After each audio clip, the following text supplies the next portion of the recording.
The White House has been very clear there will be no deal without concessions from China. You had mentioned those No Kings protests that are happening across the country. This is separate from that. This was organized by a group called Refuse Fascism, and they really didn't know what to expect. I've been speaking with organizers throughout the week. They told me we could see 50 people, we could see 5,000 people. It was, of course, somewhere in the middle of that, but it seemed pretty organized. And they seem energized and galvanized by this issue, coming together in opposition to it.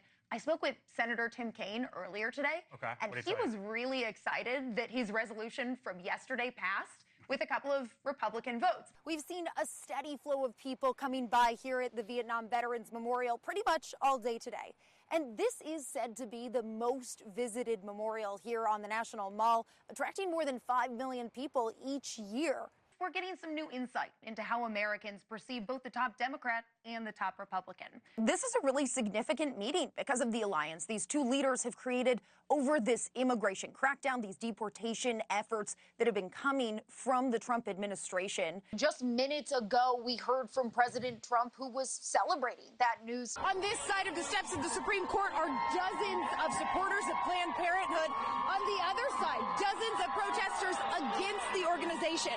There's not a lot of common ground here between the protesters today, but both sides agree that this case could have major implications for healthcare access and how it's paid for. One of the biggest questions surrounding these security concerns is the cost. Where would the funding for security come from? And to that end, some lawmakers have requested that Speaker Mike Johnson increase the amount of funding available for lawmakers to hire security if they need it. Kelly. 55%, that's still high. Yep. The economists I've talked to say we actually haven't seen the impact of tariffs yet. Many of them are on pause right now. Tons of supporters here behind me.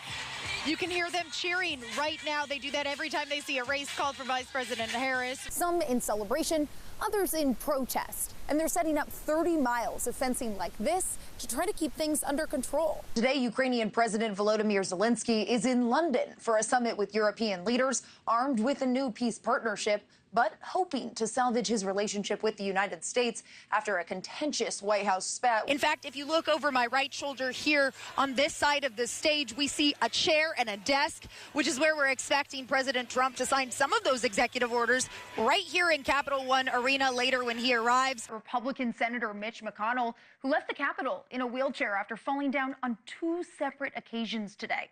His spokeswoman does say he's fine, but these new incidents are escalating calls for him to step down before his term ends in 2027. Former President Donald Trump is looking to win here in South Carolina and wrap up the Republican nomination. If you can't win here in your home state of South Carolina, where can you win? Haley's team tells us that they've already started to assemble their campaign teams in the states that have primaries after South Carolina. And the future of USAID is uncertain after staff who work here at the headquarters were told not to come into work today. Here at the RNC convention, lawmakers and delegates alike say their main focus is getting former President Donald Trump back to the White House. Here in the nation's capital, there's a mural of Americans who were wrongfully detained in foreign countries across the globe. Wilbert Castaneda is one of those featured here as a reminder of the ongoing fight to free him. President Trump says the plan is for this new tariff to kick in at the end of June, so still some time for potential deals to be made. And Hannah, we know with these tariffs, that's something that we've seen happen before, so certainly a possibility. The sculpture is meant to tell the story of an American soldier who first leaves his family, heads into conflict, fights in different battles before finally returning home to America. While President Trump is home for the holiday, his Vice President J.D. Vance is abroad, speaking at the Munich Security Conference today. But Vice President Harris told the crowd here today that she will respect the outcome of this election. Behind me here, the Francis Scott Key Bridge in pieces. Parts of it are underwater.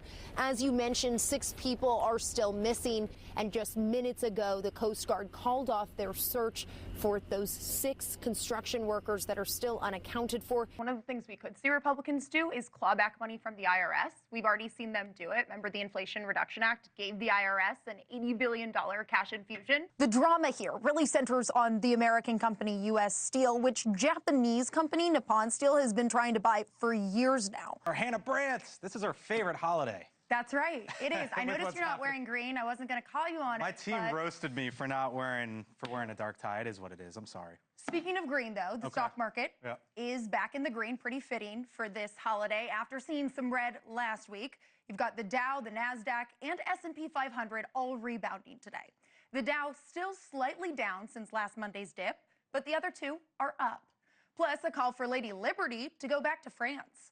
A left-wing French politician is calling on the U.S. to send the Statue of Liberty back, saying the U.S. has sided with tyrants and is no longer worthy of the gift. White House Press Secretary Caroline Leavitt was asked today if Trump's going to return it. Absolutely not. And my advice to that unnamed low-level French politician would be to remind them that it's only because of the United States of America that the French are not speaking German right now. So sounds like it's here to stay. That statue originally gifted to the U.S. in the late 1800s. And the White House getting in the spirit for St. Paddy's Day. Outside on the lawn, the fountain was dyed green to celebrate a tradition started by President Obama. And that's what's happening on the Hill, Blake. Is it bad that I'm not wearing green? Well, I don't know. I think legally people can pinch you. Legally, Those are the rules. I didn't make them. We'll check that with the Congressional Budget Office, the Congressional Research Office, whatever it is here in Washington. I'll get back to you on that. Anna Brandt. Thank you. Just ahead of Labor Day weekend last year, Christian Castaneda got a strange late-night call from an international number. When he picked up, it was his brother Wilbert on the phone. And he said, Christian, I'm in Venezuela.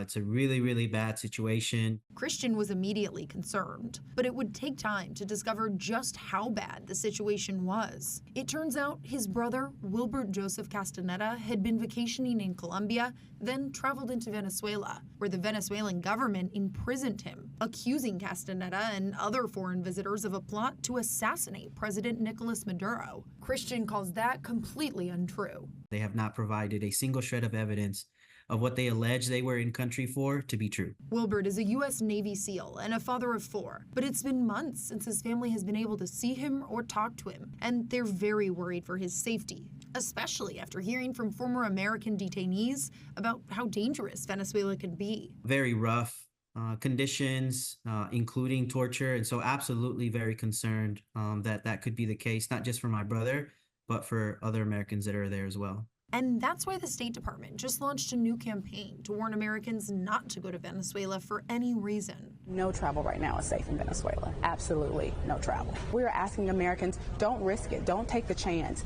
not even to travel to the border. Deputy spokesperson Mignon Houston tells me right now more U.S. nationals are wrongfully detained in Venezuela than anywhere else in the world. And strained relations between the U.S. and Venezuela means the U.S. has no access to American detainees. The stories that we have heard from detained Americans, they're horrific. The beatings, the torture. This is not a place you want to spend your summer travel. This is not a place you want to go.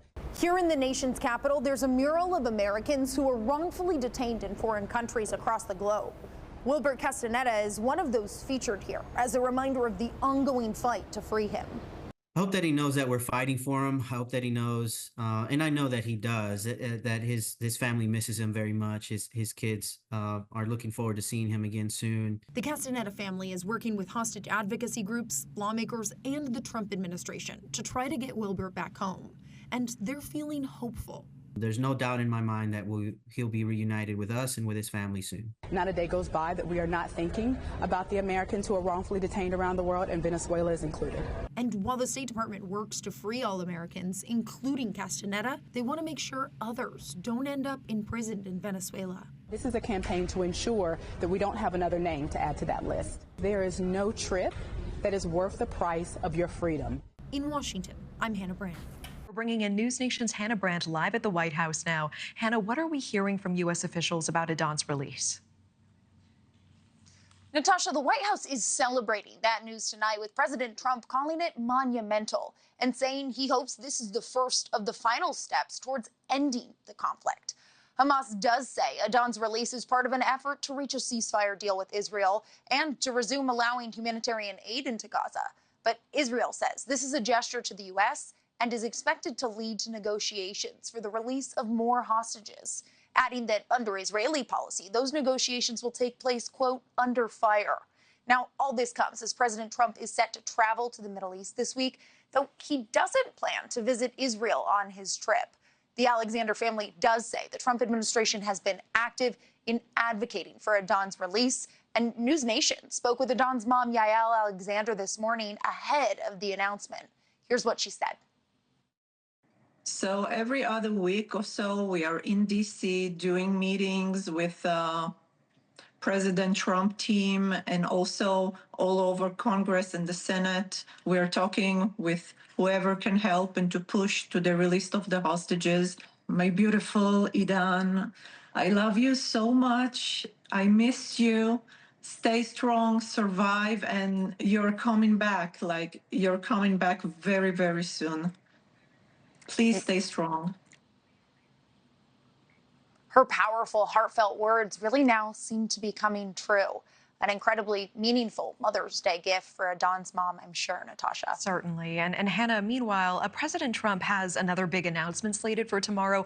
This has to do with prescription drugs. He says he plans to sign an executive order to bring down prices. What are you tracking there? The president says this move comes out of frustration that pharmaceutical drugs can often be several times more expensive here in the U.S. than in other countries. So he says his executive order will institute a most favored nation policy, which will direct the U.S. Health Department to tie what Medicare pays for drugs to the lowest price that's paid by foreign countries. Now, this is likely to only impact certain drugs covered by Medicare, but President Trump says it'll bring down those prices almost immediately, anywhere from 30 to 80%. And he does predict it'll save the U.S. government trillions of dollars.